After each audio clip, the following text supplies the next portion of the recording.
29 forecast. Here's a look at some of the soaking numbers from Sunday's storm. And again, many of us saw a solid 1 to upwards to 2 inches. There were still some local areas that picked up 3, but a sampling here, Mineral 1.75 inches, nearly that in Barbersville, Keswick over 1.5 inches, Waynesboro had over 1 inch, and certainly some beneficial rain. And of course, that's the second storm we've had roll in on a Sunday. Of course, always good to see the sunshine after the rain. Here's the sunrise shot this morning, captured by Warren Fault there in Gusty County. And it was a blustery day in the wake of that storm system. 47 clouds have rolled in since late this afternoon.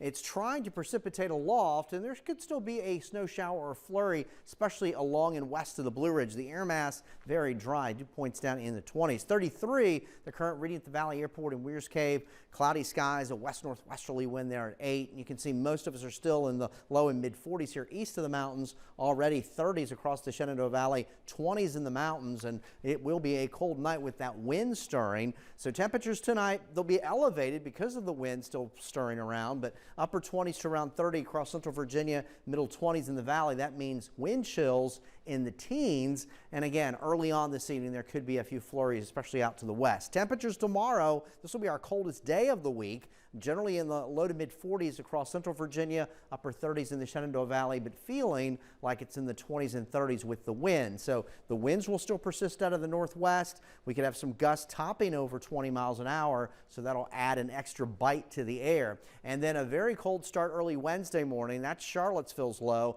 There will be some upper teens early Wednesday morning. Wednesday's highs in the upper 40s to near 50, and then a little higher here for Thursday, which is the winter solstice. That arrives as we move into Thursday night. NBC 29's Doppler radar does show some returns here. A lot of this is in the cloud deck, but I wouldn't rule out maybe a sprinkle east of the mountains. You get across the Blue Ridge and points west, there could be a few flurries. But out to the west in the Appalachians and the Alleghenies, that's a different story, and that's where the snow is piling up on those western facing slopes. And again, there'll be some big totals for areas like Snowshoe with this setup. So the storm system that was responsible for the soaking rain, coastal flooding, that continues to lift up into New England and Atlantic Canada, and this is all rain. But on the back side of the system, you get the colder air, and of course these lake waters are unfrozen, and so that colder air creating the lift and the instability to get these snow showers going in that wring out in terms of the moisture, especially at the higher terrain of the mountains. So we've got some colder air.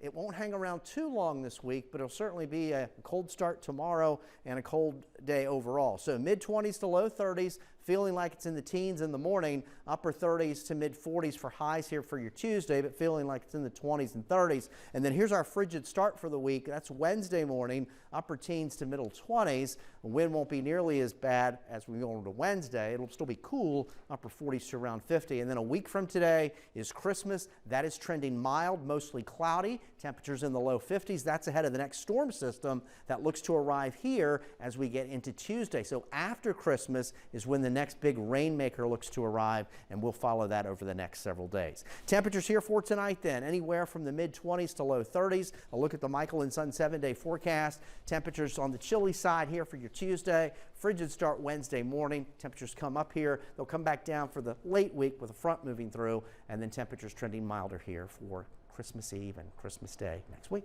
All right, Eric, thank you. Thank you so much. And don't forget to check